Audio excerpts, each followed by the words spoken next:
Hi everyone, it's Marianne from Yarnwork Studio, and today I'm going to be prepping this fiber for a challenge that Andrea Mowry of Andrea Knit put up a couple weeks ago actually, and I haven't had much time for spinning, but it is a cold, rainy weekend here in Canada, so I am going to go ahead and do it. So this is the braid that I selected to use. This is from Bramble Ridge, based in BC, one of my absolute all-time favorite fiber dyers.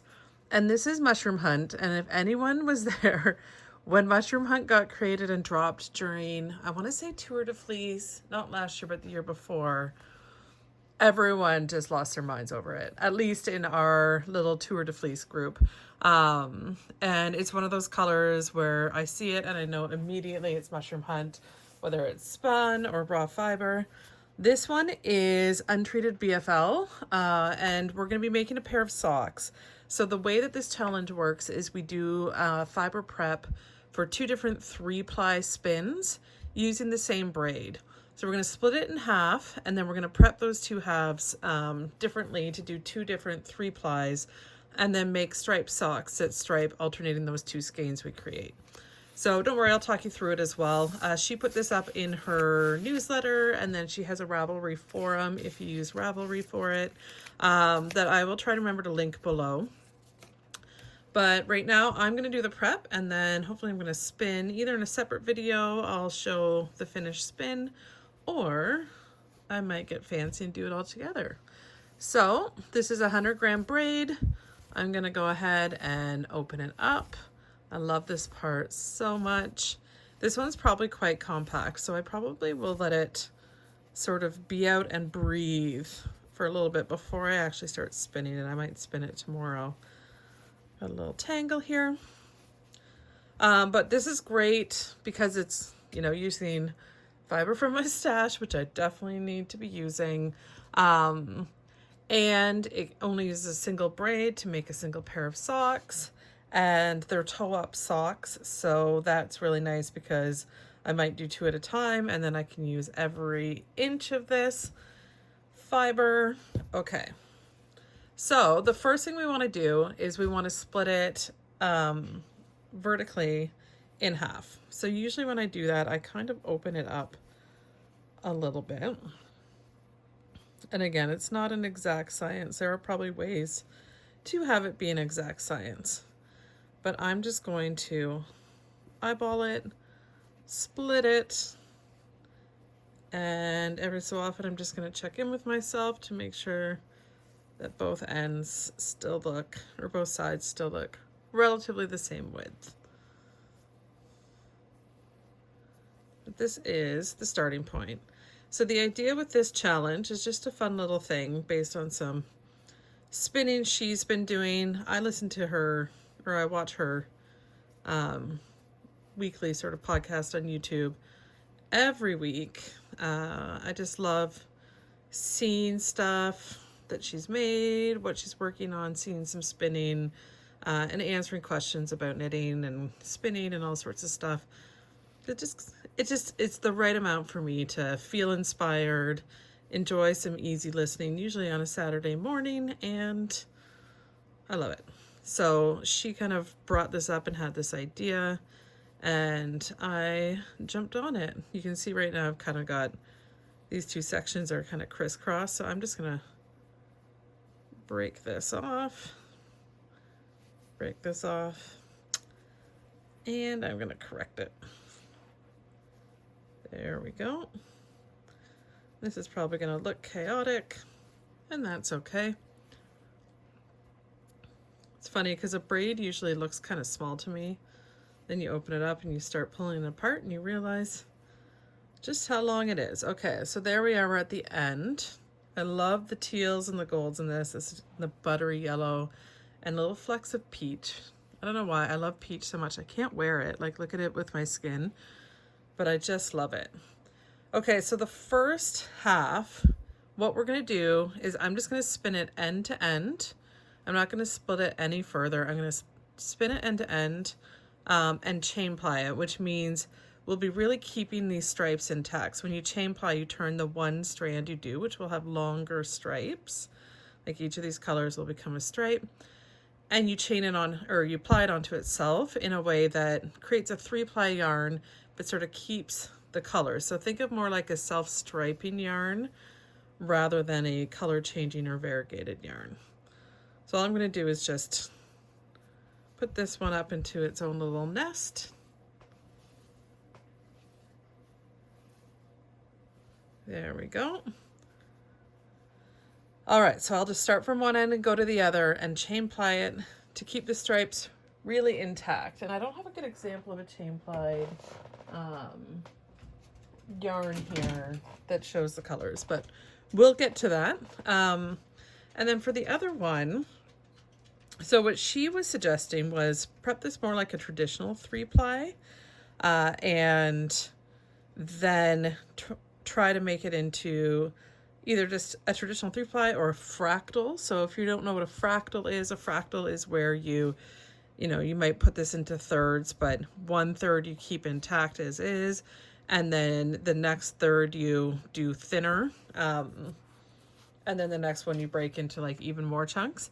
It's hard to explain without showing, well, at least I don't think it's hard to explain. I just don't want to right now. But she was talking about parallel drafting, which I thought was interesting, which is kind of taking like, let me see if I can find the other end here. It's got to be somewhere, right? It does have to be somewhere. It cannot be anywhere. And that would be like holding like 2 together and then drafting out from both of them. And so it kind of blurs it that way. And I think I'd like to try that, but first I need to break this down further, because the idea here is this is going to be really sort of color rich and keep the integrity of the color and in the striping order and stripe. And then if you alternate that with something that's more of a blended combination of the colors, that becomes more marled or heathered, if you will, from a yarn perspective. Like this is an example of just sort of a standard 3-ply where you've got 3 different colors going through each other. So I hadn't really thought this through until right now. I think what I'm going to do is I think I'm going to, because I want to end up with 3 plies on here. So the first thing I'm going to do is I'm going to split this into thirds. And this is going to be challenging because it's going to get really thin in certain areas. But if I eyeball it like something like that. And I'm going to do that first. Then I'm going to decide what to do next after that. And I do want to sort of keep them in the same order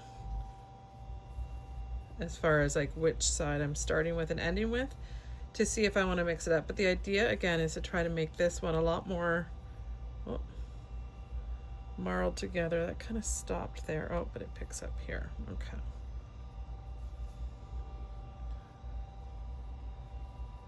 It's hard to believe as soon as I start doing this that it's been 8 minutes and I've just been talking and splitting fiber. I feel like you think something's quick and it's really not. Okay, so there's one of the 3. And what I'm going to do is I'm going to start at this end. And I'm going to make it into a nest.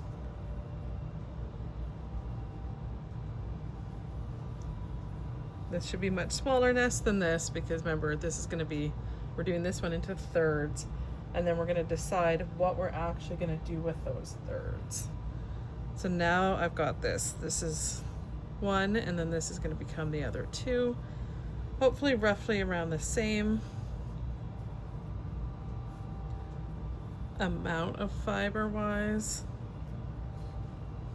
I like to think that it looks really cool when I'm breaking it apart, but I think actually I'm just being chaotic.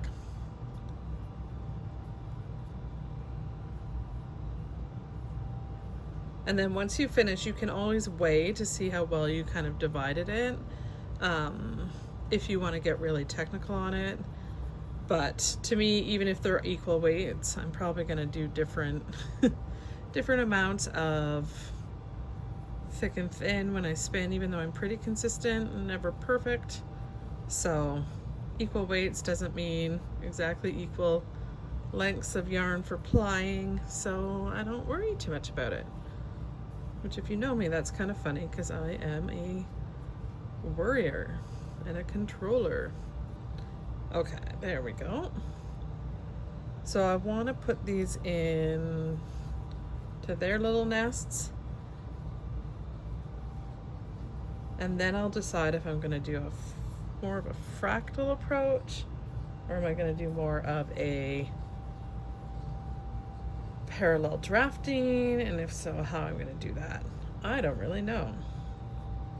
Okay, so we've got 1 ply for sure, and then this, and that'll become 3 ply, again, chain plied. So turning 1 big long strand with stripes, keeping the colors. This one I want to marl more, so I've got it into 3. I think what will happen, like I don't want to just do it like this because then it's going to keep kind of the color story consistent across those 2 different strands.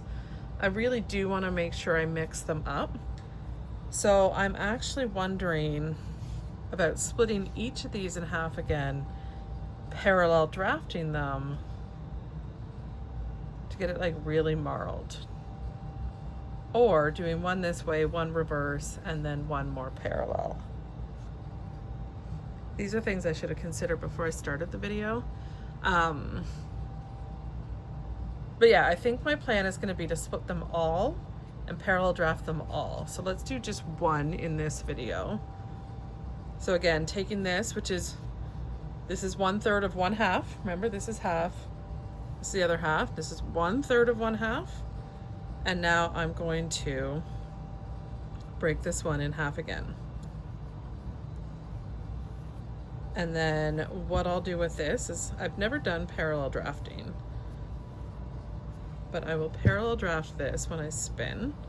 And drafting, if you're not a spinner, is a fancy word for sort of pulling out the yarn, like pulling the yarn or pulling the fiber into smaller bits. So again, it doesn't make any sense to parallel draft something if it's in the exact same color striping order. I feel like I shouldn't have put this into a nest, because then it's no different from just spinning this one as it is, which I will show you in a second. But it turns out when I sort of made my little nest, I made it much harder to pull because it's twisting on itself here.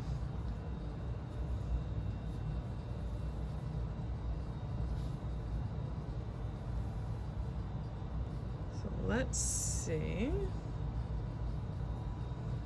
And again, the more times you split it vertically like I am, I've got a little bit of fiber just kind of wrapped around here. The more times you split it vertically, the smaller the stripe length will be for each color. So between mixing up how short or long the stripes are in each ply, and then changing how you apply things, that will drastically impact what the finished yarn will look like. All right, I'm almost to the end. That was a little bit painful. Okay, we're at the end. So again, if I parallel draft these 2 together like this, this is the same as just spinning that piece as a whole without splitting it. So what makes sense to me would be to grab the other end, the opposite end, and then when I parallel draft these together, I'm pulling from both pieces at once. And so these ones are going in together right in the single, so they're gonna make like a really thin, like it's gonna mash these colors kind of together in the single, and then that itself is gonna get plied with something else, with 2 other strands. So it's really gonna mix these colors together. So I think what I'm gonna do is I'm gonna definitely parallel draft these like this, so opposite, and I'm just gonna roll these up together so we can actually see some of these different colors and generally how they're gonna mix. So we've got, you know, some nice soft yellows. It will be darker. As soon as we do this, it's gonna be darker than this one, because this one has all these light tones that are gonna be just straight, this color by itself, plied on itself. So you're gonna have whole stripes of just long stripes of these individual colors. This one, you see, like we have this, it's going to be spun with this into a single strand. And then on top of that, it's going to be twisted with 2 other strands that could be any color. So the darker colors are really going to take over here. I suspect the teal and the gold are going to absolutely dominate this one here. But that's only 1 ply. And my question to myself right now, okay, so this is the other end of that. My question to myself right now is, do I do all 3 plies sort of the same, or should I be trying to mix them up? One thought I have to mix them up even more is to do the other 2 of them also parallel drafted, but like for 1 strand, break it in half so that vertically, so that it's not the exact same as this, but it kind of offsets how the 2 are with each other. And then for this one, break the other one off vertically and do that same offset but the other way. So that's what I think I'm going to do. I'm not sure if that makes sense as far as am I explaining this well, but basically it's going to be the same as this, where I'm going to have 2 different ones coming together, but I'm going to, instead of starting both at the end, one of these I start at the start of this, one at the end, so that the colors aren't the same. I'm going to start one of them like halfway through and just break that fiber and do halfway and keep this strand the same. So it would start with this little tip of blue and go into this soft yellow. This one would start at a different spot halfway through, and then we'd go through that half and then this first half again. So that it's still the same technique, but it's a different color progression. And then on the third one, what I would do is I would keep this one how it is, which is starting with this blue and then going into the gold and then the teal. But then have this one, instead of starting like this, I'm going to start it halfway, so whatever color is kind of in the middle. And hopefully that makes sense. So I'm going to end up with 3 plies here that I'm going to parallel draft with each other, or with themselves. So there'll be 2 colors mixing together like this, and then one of each of these are going to twist upon itself for the plies. Whereas this one's going to be just like really clear and pure and keeping these colors. So this should become heathered, this should be straight, and nicely keeping its colors. So that is my plan. I am going to, try to focus this for a second, there we go. I'm going to finish prepping, and then I'm going to start spinning, and I'll either have them all in one video and it'll be a nice longer video and I'll show you the finished results, or we'll do it in 2 parts. So either way, I'll see you on the other side of this. Okay, we are back. I did decide to put this all into one video because I got so excited to spin it up and check it out. So without further ado, here are my 2 finished skeins. So I guess the first one that I did was the chain plied, just spun end to end, chain plied to keep the colors intact. Now it has been washed and set, but I haven't reskeined it, so we'll see little bits of kinks here and there maybe. So this is the one that keeps the stripes really well intact and the color integrity, and then every so often you'll see sort of, let's see if I can get that to zoom or focus, there we go. You'll see sort of where the colors are changing. You can see like 2 strands of one of the other. I did some pretty short chains in the chain ply, so there are a lot of joints in here, but it's nice and thin. I haven't measured it. Let me see if I have a tool here. Sometimes it's here, sometimes it's upstairs. I don't think I have a tool here to get the specs on it, but I will write them in the comments. But to me, it looks like it is probably fingering, maybe a light sport, but probably fingering weight for the most part, which is great. So again, when you work this up, it's going to make stripes of the various colors, more like how you do like self-striping socks. And then this one, so exciting.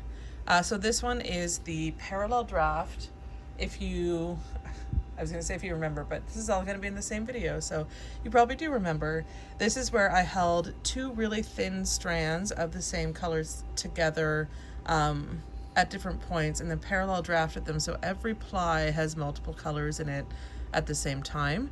And then it's 3 plies, sort of a standard 3 ply together, a traditional 3 ply. Let me see if I can zoom right in on here. I'm gonna shake it a little bit. but it gives it a very marled look, much more consistent, but not one color still. There's still a lot of areas that are mostly light colors. So I'm going to open the skeins up just so that we can see what they look like. I'll start with this one.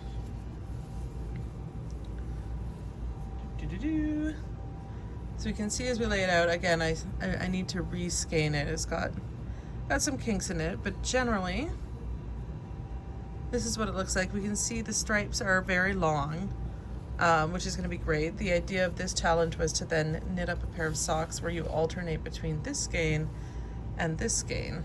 And then let me open this one up. So this one I thought would look a little darker than it does. It maintained a lot of its lightness. And it's so interesting how they are pretty cohesive with each other, even though they're completely different types of yarn as far as the color story of the yarn goes.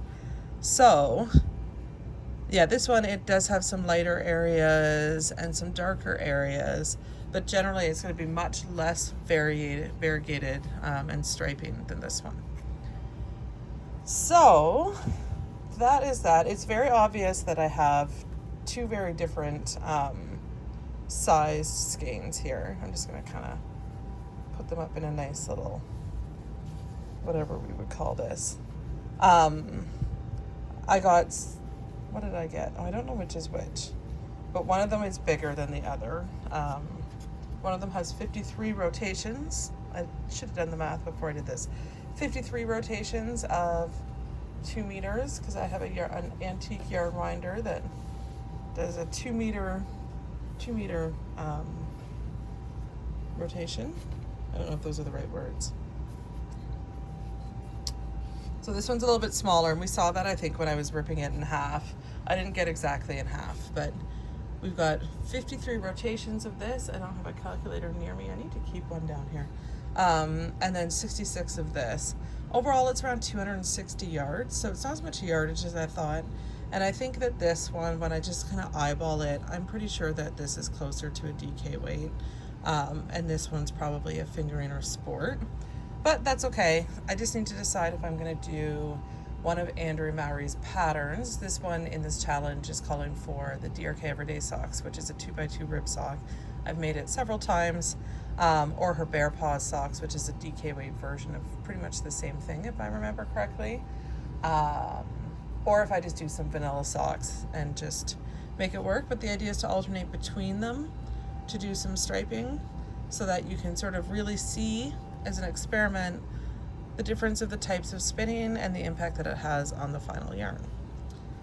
Either way, this is beautiful. Again, this is Mushroom Hunt from Bramble Ridge. I think I was chatting with her on Instagram. I think I've used, or I think I have it in like every base she offers, because I'm obsessed with the colors, with the teals and the yellows and the sort of gold. And yeah, I have it on a whole bunch of bases I've never tried too, like her BFL Mashup. This one's all BFL.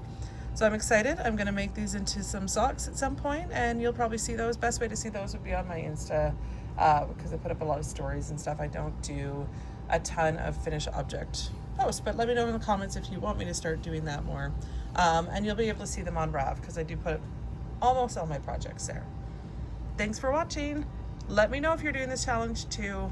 I will try to link this in, I will put this up in the Ravelry group as well at some point, so that I can contribute to that beautiful Ravelry group. If you use Ravelry that has like all these people picking a single braid and then spinning it up 3-ply 2 ways, which is such a fun experiment to just see what the before and after looks like. So I highly recommend for people who do use Ravelry. All right, bye for now.